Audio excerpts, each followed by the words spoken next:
ازيكم يا شباب، يا رب تكونوا بخير.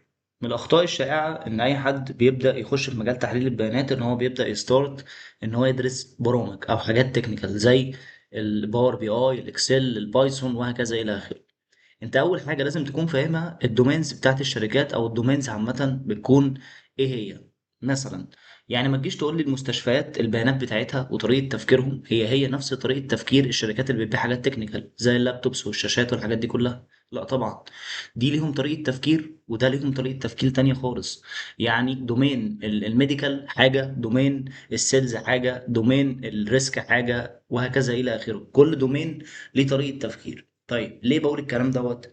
انت كمحلل بيانات انت بتخش الشركه، المفروض ان انت تحسن مستواها. سواء مثلا هم مثلا لو شغالين في السيلز فهم مثلا بيكسبوا 100 جنيه، لا انت داخل تقول لهم ال 100 جنيه دي منين جت منين وازاي نخلي ال 100 جنيه ديت 200 جنيه. مثلا حاجه تانية زي الريسك او اللونز، مثلا انت دخلت الشركه دي بتقول لهم انتوا الشركه دي اتاخد منها قروض بالرقم الفلاني، احنا ازاي مثلا نقلل الضرر اللي هيجي على الشركه للناس اللي ما بتسددش والحاجات دي كلها. دي طريقه تفكير تانية. والميديكال تالتة وهكذا الى اخره. كل واحد ليه طريقه تفكير وكل واحد ليه جول لازم يوصله. فانت لازم تكون فاهم الحاجات دي الاول. ليه؟ لان انت لو دارس كل حاجه تكنيكال بس ما عندكش مايند سيت اصلا للدومينز ديت، فانت مش هتعرف تفيد الشركه. انت مجرد هتبدا تعمل ريبورتس اللي بتطلب منك كتاسكات وبتبدا تشتغل بيها. طيب، محلل بيانات في الاول اصلا بيبدا يشتغل بتاسكز عادي جدا، بيجي له تاسك على الايميل او بيجي له تاسك مثلا بمكالمه تليفون يقول له انا عايزك تعمل واحد اتنين تلاته، بتبدا تعمله والموضوع بيبقى تمام لحد كده، سواء بقى كان ريبورت او داشبورد او ايا كان. بس الفكره ان انت مش بتقف لحد هنا. انت بتيجي عليك فتره، بتوصل عند فتره كده انت المفروض تمسك الداتا انت اللي تحللها، انت ما تستناش اصلا تاسكس تطلب منك. تبدا انت تشوف الداتا ايه المشاكل اللي فيها. وهنا مش قصدي المشاكل اللي حاجه كليننج اللي انت تبدا تشيل الايرورز تبدا تشوف البلانكس الحاجات دي، لا مشاكل فعليه الداتا وريتها لك. يعني مثلا عندي انخفاض في المبيعات مثلا في الجزء الفلاني، دي مشكله فعليه في الشركه. انت اللي تبدا تستكشف دوت وتبدا تشوفه وتروح تبلغ بيه. مش لازم تاسك يتقال لك عشان تبدا تجو هيد وتتارجت حاجه زي كده. طيب، هدفنا في الفيديو دوت ان انا هشرح حاجه بسيطه عن دومين السيلز، عشان انا اشتغلت قبل كده 3 سنين في البي اي بزنس انتليجنت، ففاهم في السيلز شويه. فببدا اشرح اجزاء مهمه جدا في جزء السيلز لازم تكون فاهمها قبل ما تبدا تشتغل. طيب، خلينا اديك مثال بسيط جدا. انت لو درست كل حاجه تكنيكال وما عندكش نوليدج بالسيلز او طريقه تفكير الشركه دي ايه، انت مش هتعرف تعمل اي حاجه.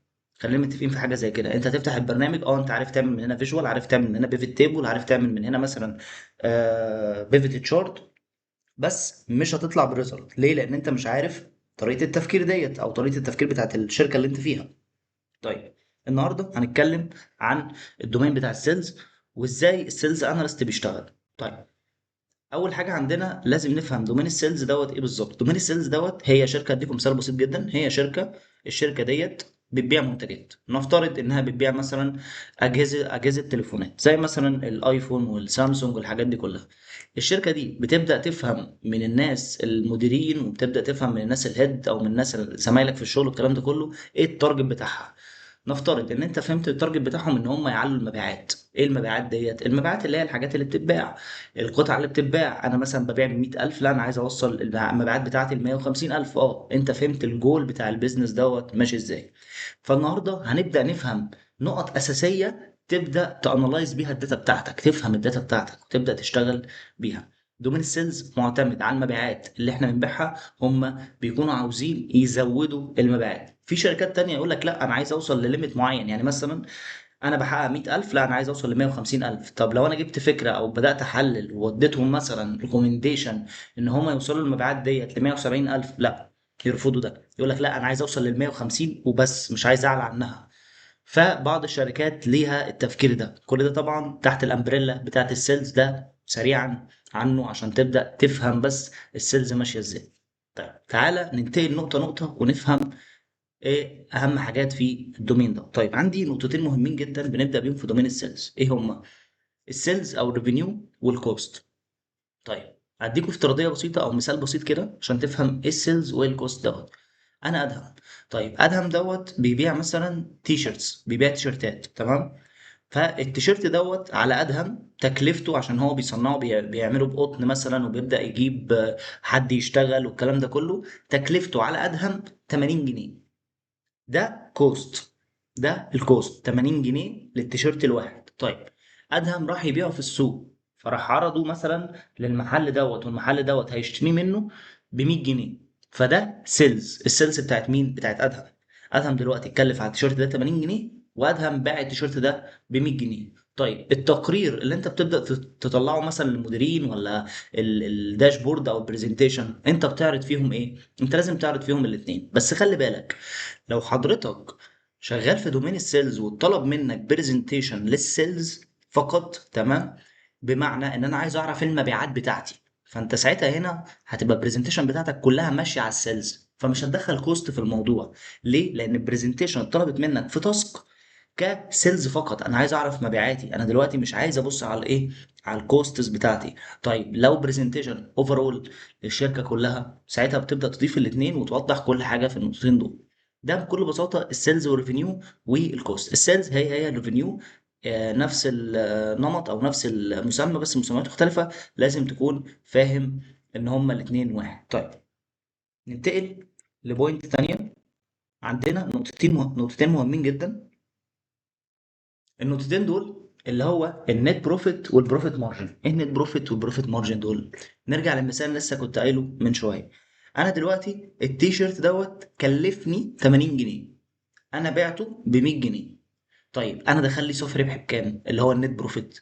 النت بروفيت دوت بكل بساطه اللي هو صافي الربح اللي انا بكسبه. انا صنعت التيشيرت ب 80، رحت بعته ب 100، لما اطرح الاتنين من بعض 20 جنيه، ده الصافي الربح بتاعي. بمعنى، اديكم مثال تاني، انا النهارده نازل من بيتي معايا في جيبي مثلا 50 جنيه، رحت مشوار دفعت المواصلات مثلا 10 جنيه، تمام، رحت هناك بعد ما وصلت المشوار دوت رحت فطرت مثلا ب20 جنيه، رجعت البيت تاني رحت دفعت ايه 10 جنيه مواصلات، فببص في جيبي لقيت 10 جنيه باقي. الباقي دوت هو دوت الصافي، الحاجة الصافية، أنا كنت نازل بكام ورجعت بكام. طيب، طب صافي الربح بقى هنا في حتة السيلز، اللي هو السيلز ماينس الكوست.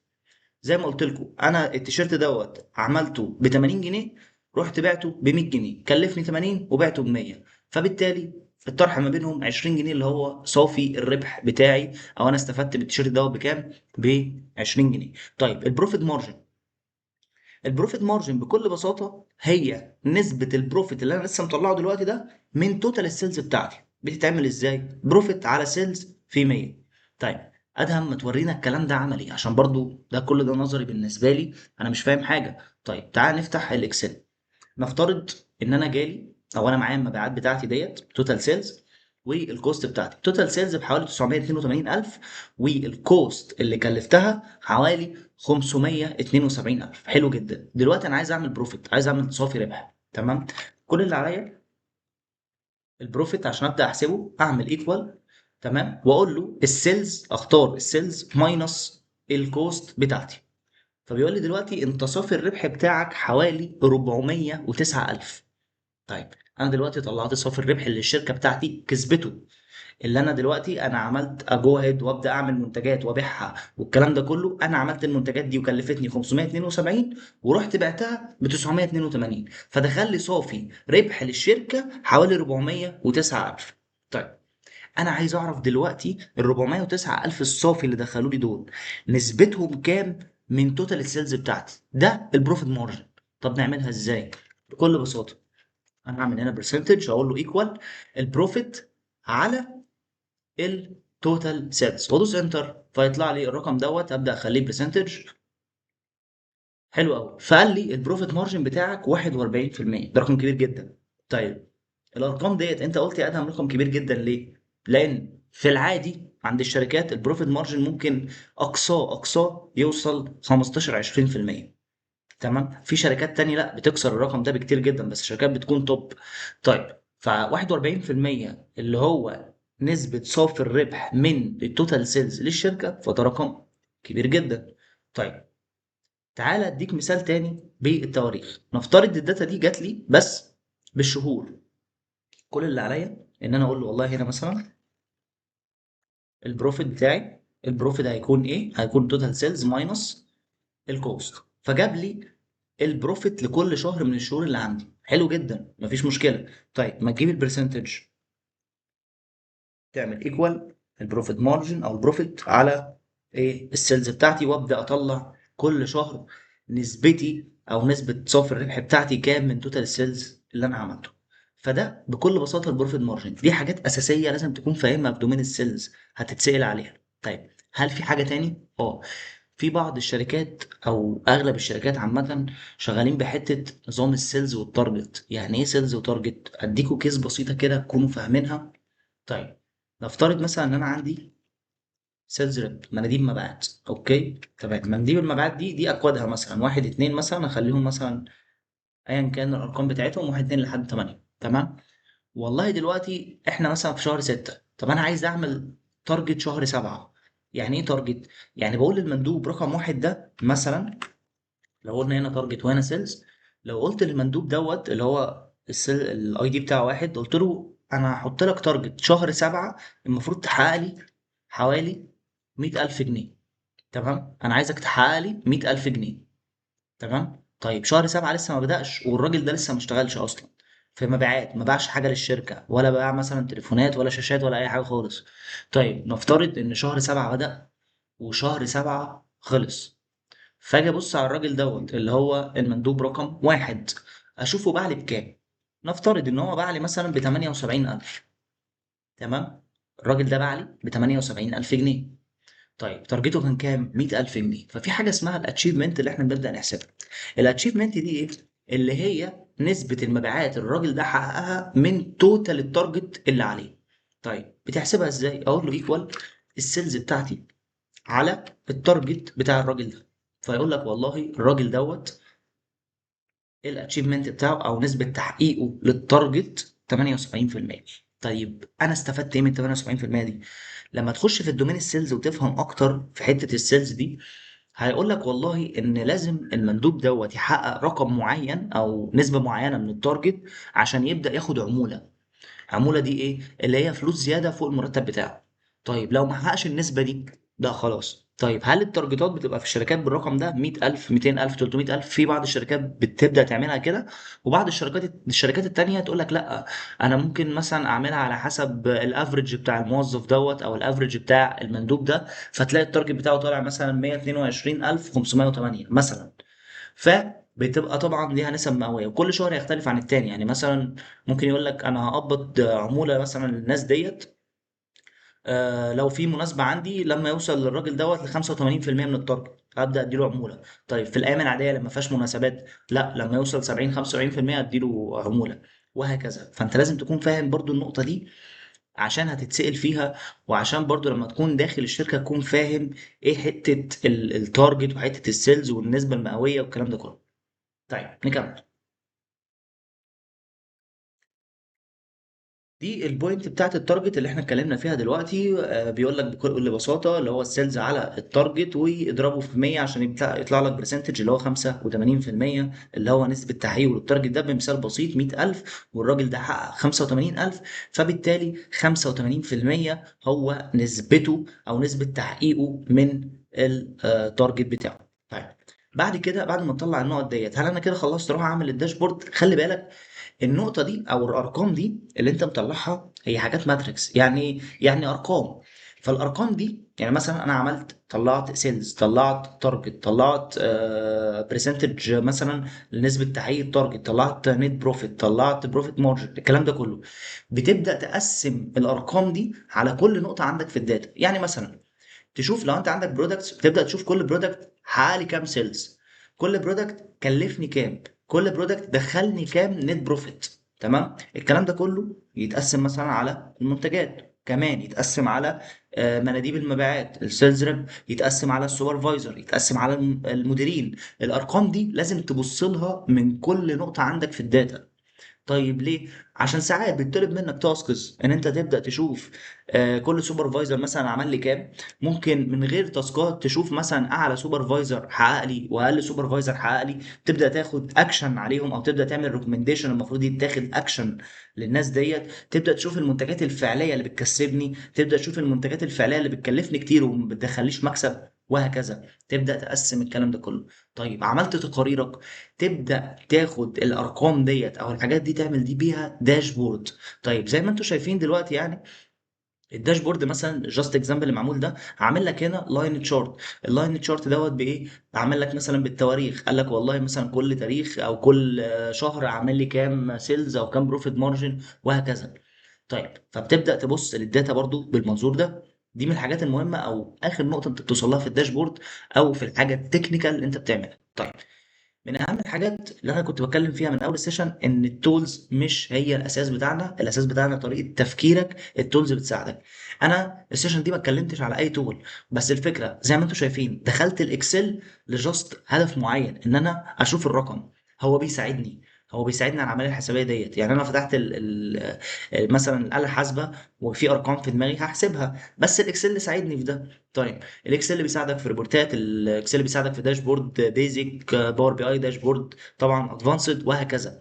فبتبدا التولز ديت تساعدك ان انت تبدا تترجم اللي في دماغك لحاجه مرئيه تبدا تعرضها. اهم حاجه طريقه تفكيرك، اهم حاجه ان انت تبدا تفهم الدومينز اللي انت هتشتغل فيها. نمي نفسك في ده مش في الحاجات التكنيكال بس.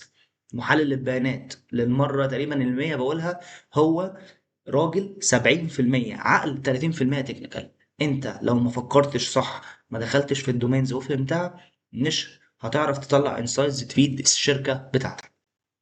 ده بكل بساطة الدومين بتاعنا. حاجة بسيطة جدا، اتمنى تكونوا فهمتوا النهاردة. بإذن الله قريب جدا جدا جدا هيكون راوند 2 من الكورس بتاعنا، داتا اناليست مايند سيت. هنبدأ نشرح فيه حاجات تكنيكال وحاجات سوفت سكيلز. تكنيكال زي ايه؟ اكسل وباور بي اي وسيكوال وبايثون والتابلو. والاي اي باذن الله هيكون معانا. طبعا مش الاي اي ان جنرال، الاي اي لمحللين البيانات وازاي نستفاد منه. هو ولا هيبدل شغلك ولا الكلام ده خالص، بس ازاي ناخد الافاده منه كمحلل بيانات. طيب الحاجات السوفت سكيلز اللي هي الاهم طبعا بالنسبه لنا والكورس بتاعنا مبني عليه، البيزنس اندرستاند، حته ان انت تفهم البيزنس صح. والبيزنس دوت مش معناه جاست سيلز، لا احنا نفهم اغلب الدومينز، زي دومين السيلز، الميديكال، البانكينج، حته اللونز والريسك. الحاجات دي كلها هنفهمها ودومينز اكتر باذن الله. وبرضو الداتا اناليست مايند سيت، طريقه التفكير، ازاي اي داتا تجيلك تفكر فيها وتوصل لانسايت معين. طيب جزء كمان ازاي تشتغل فريلانس، وازاي تبدا تماركت لنفسك، وازاي وايه هي المنصات المهمه ان انت تبدا تشتغل فيها. وجزء تاني سوفت سكيلز الكوميونيكيشن، وازاي كمان تبريزنت. يعني مثلا اغلب الناس تعمل داشبورد جامده جدا بس مش عارفين يبريزنتوا الداشبورد ديت. ازاي تبريزنت بقى وتبدا تعرضها صح وتبدا تتكلم عليها. بلس هنبدا نشرح لكم ازاي تعمل بورتفوليو قوي ليك تبدا تحطه في السي في بتاعك وتبدا تبعته للاتش ار، وربنا يكرمكم في البوينت دي. وكمان اخر حاجه عندنا اللينكد ان، هنبدا نعمل لكم اوبتمايز لللينكد ان بتاعكم وللبروفايل بتاعكم. نبدا نظبط المشاكل اللي فيه، ونبدا نقول لكم اهم حاجات تضيفوها فيه واهم حاجات تشيلوها منه وهكذا الى اخره. قريب جدا هنعلن على راوند 2، وباذن الله على لينكد ان هنبدا ندي فورم كده، تبدا اللي حابب يعرف التفاصيل او الكلام ده كله يبدا يتواصل معنا شخصيا او يتواصل من حد من الاداره عندنا. واتمنى النهارده تكونوا فهمتوا الدومين ده كويس او الجزء من الدومين دوت. وان شاء الله الفيديوز اللي جايه هبدا اشرح دومينز اكتر. وبالتوفيق لكم جميعا.